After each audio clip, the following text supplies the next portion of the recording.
त्यावेळेसलाही मला तो घरी य असा इशारा तिथं केला. मला ते शारीरिक सुखाची मागणी करतात. मग मधलं कट होतं, मी आलेली दिसती केलेली दिसती, मधलं कुठे या 7 ते 12च्या दरम्यान घरी येण्याचा हा मला इशारा तिथे केलेला. सीसीटीव्ही फुटेज हे डिलीट का होऊन मला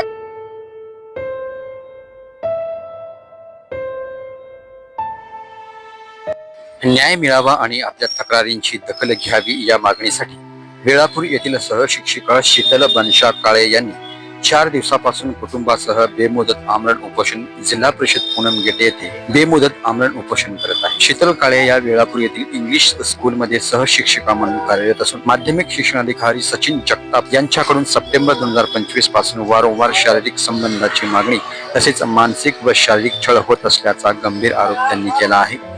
या संदर्भात त्यांनी सदर बाजार पोलीस ठाणे, पोलीस आयुक्त कार्यालय तसेच संबंधित यंत्रणांकडे अनेक वेळा तक्रारी दिल्याचा दावा केला आहे. मात्र अद्याप त्यांच्या तक्रारींची दखल घेतली नसल्याची निवेदनात नमूद करण्यात आला आहे. तसेच तक्रार केल्यानंतर उलट आपल्यावरच खोटा गुन्हा दाखल करण्यात आल्याचा आरोपही त्यांनी केलाय. संबंधित गुन्हा रद्द करून आपल्या तक्रारीची चौकशी करावी, अन्यथा सदरचे आमरण उपोषण कुटुंबासह बेमुदत सुरू राहण्याचा इशारा त्यांनी दिला आहे. उपोषणात त्यांचे 2 मुले तसेच वृद्ध आणि आजारी आई वडील सहभागी झाले आहेत. उपोषणादरम्यान कोणतीही अनुचित घटना घडल्यास त्यास शासन व प्रशासन जबाबदार राहील असा इशाराही त्यांनी दिला आहे. दरम्यान या प्रकरणी संबंधित अधिकाऱ्यांची बाजू अद्याप समोर आली नसून प्रशासन यावर काय भूमिका घेतं याकडे सर्वांचे लक्ष लागून आहे. त्याची अधिक माहिती तक्रारदार महिला सोलापूर कट्टा न्यूज चॅनलशी बोलताना आपल्या प्रतिक्रिया व्यक्त केल्या आहेत.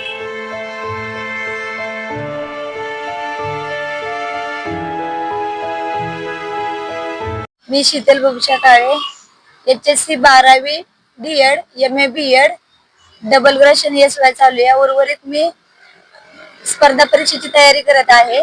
UPSCचा 24 तारखेला मी पूर्व परीक्षेचा पेपर देऊन आलेले आहे आणि डबल ग्रॅज्युएशन SY चा 29 तारखेपासून 29/5/2026 तर 9/6/2026 दरम्यान मी SY ची परीक्षा देऊन आलेली आहे डबल ग्रॅज्युएशनची.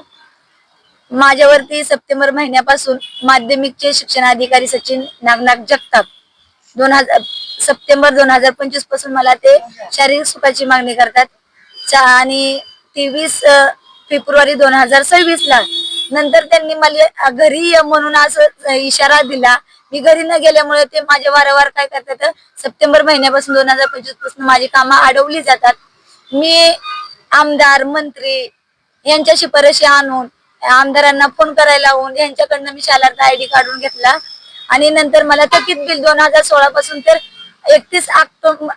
31 नोव्हेंबर 2025 पर्यंत थकीत बिल साठी नियमित वेतन समितीची मान्यता घ्यायला आली असताना प्रस्ताव दाखल करून त्यावेळेसलाही मला तो घरी य असा इशारा तिथं केला. घरी य नाही आले की ती माझी कामं थांबवतात. 7 ते 12च्या दरम्यान घरी येण्याचा हा मला इशारा तिथे केला. ऑफिस मध्ये असताना मी घरी न गेल्यामुळे त्यांनी माझ्यावरती 24 फेब्रुवारीला 2026 ला माझ्यावरती आदेश काढला. मला कुठलीही मान्यता दिली जाणार नाही आणि कुठलाही मला लाभ दिला जाणार नाही म्हणून हे 24 फेब्रुवारीला आदेश काढला. 26 ला ते माझ्याकडे कागदपत्र आहेत. हे सगळं होत असताना मी 25 तारखेला माझ्या हातात कागद पडला आणि तो कागद पडल्यानंतर मी हे सगळी घटना उघडकीला आणली की हे त्यांच्या मी मागण्या पूर्ण करत नाही शारीरिक सुखाच्या म्हणून ते मला अडथळा आणतात. माझा कोर्टाचा निकाल आहे 2023 चा माझ्या बाजूने झालेला, तरी ते कोर्टाच्या निकालालाही ते करत नमत नाहीत. ते वारंवार नंतर मला त्यांनी नियमित वेतन श्रेणीची मान्यता देत असताना 7/3 ला माझी आई होती त्यावेळेसला आमदार साहेबांचा फोन आलेला होता की त्यांना नियमित वेतन समितीची मान्यता देऊन टाका, त्यांचं थकीत बिल काढा असं राम सातपुते यांचा फोन आल्यानंतर मी इथे आलेली होती. त्याच्या आधी एक दिवस मला संस्थेचा पण फोन येत होता. आवक जावक क्रमांकाचे फिरोज शेख आहे त्यांचाही मला फोन आलेला होता. मी त्यावेळेस आली होती. माझ्या आई समोरही तो मला बोलवतो, माझं तिथे काम नसतानाही बोलवतो. मी नाही आली माझी कागदपत्र ती घेऊन की तो माझी काय करतो, निगेटिव्ह लिहून पाठवतो आणि सगळी कामं थांबवतो. माझी कुठलीच कंप्लेंट माझी दखल घेतली जात नाहीये, माझं कुठलंच काम होत नाहीये. मग मी मरावं की जावं माझा दृष्टिकोन बाप आहे. माझ्याकडे पैसे नाहीत, होते ते पैसे तोपर्यंत दवाखाना केलाय.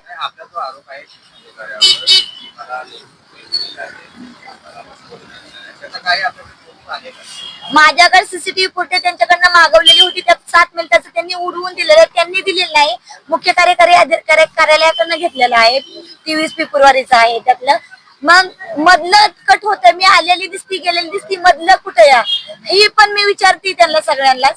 ती डिलीट केलेल्या तिथं काळ्या निळ्या रेषा येतात तिथं डायरेक्टली. हा, दोनदा मी पत्र व्यवहार केलेला आहे त्यांना, त्याचं उत्तरच दिलेलं नाही. दोनदा पत्र व्यवहार झालेला आहे. सीसीटीव्ही फुटेज हे डिलीट का होऊन मला देताय तुम्ही? अर्धवट का दिलाय? मी आलेली दिसती गेलेली दिसती, मधलं कुठं या? मी त्यांना समोर भेटूनही बोललेले सीओ साहेबांना, जैन साहेबांना, हे सगळ्या गोष्टीला आहे ते मला जे ते म्हणले आमच्याकडे आहे ती घेऊन जावा, तुम्हाला काय करायचं ती करा असं म्हणतात. जे आहे ते मी घेऊन बसलेली आहे. ही 23 फेब्रुवारीची घटना आहे, तीच मी सीसीटीव्ही फुटेज मागत होती. आता मला जो माझ्यावरती खोटा गुन्हा दाखल केलेला आहे तो रद्द करण्यात यावा. पोलीस स्टेशन, मी सदर बाजार पोलीस स्टेशन आहे CPI कडनं, आणि मला ते लेखी स्वरूपात देण्यात यावं.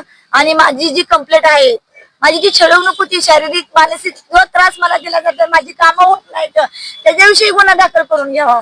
मला न्याय पाहिजे नाही.